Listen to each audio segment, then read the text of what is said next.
Hello, my name is R-G Leblanc, and I am a historian at Parks Canada. Today I'm going to talk about an incident that occurred during the deportation in 1755.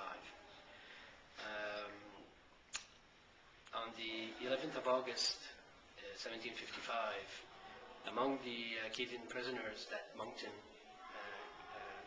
made here at Fort Cumberland,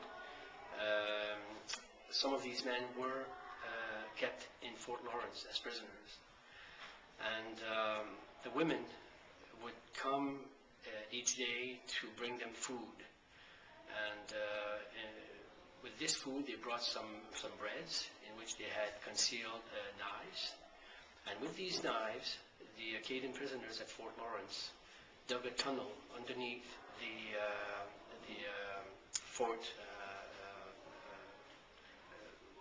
fortifications, if you want to, and was at least a 10-meter long tunnel, and they made their escape during the night of the 30th of September to the 1st of October.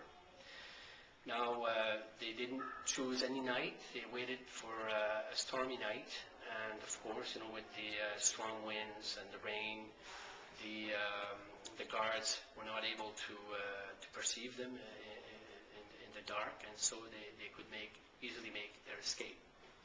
Now, there's a little bit of humor attached to this anecdote, is that one of the 86 men that did escape, his name was Petit René Richard, or Little René, but to the Acadians, Petit René meant that his father was also named René. It was like Junior, the equivalent of Junior today, because René actually was a fat man.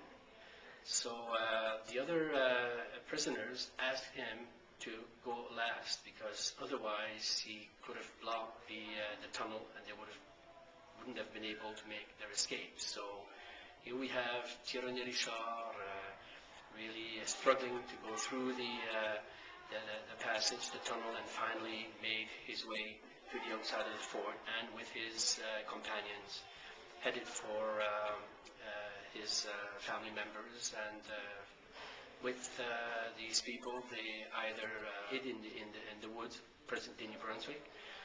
Some of them made their way to the St. John River, and from there to the St. Lawrence.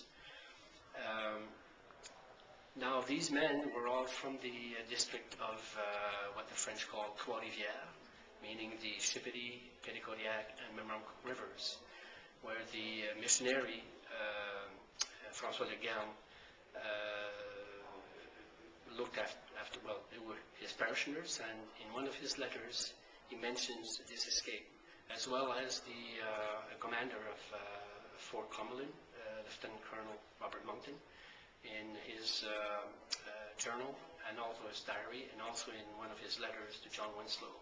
He mentions the escape of 86 men from the district of the Trois-Rivières during this night. Now, this story was given or handed down through the generations, and Placide Godet, an Acadian historian, heard it from some elders in the late 19th century, and actually this oral tradition was still alive as late as the 1970s, because some of the descendants of these escapees settled in present-day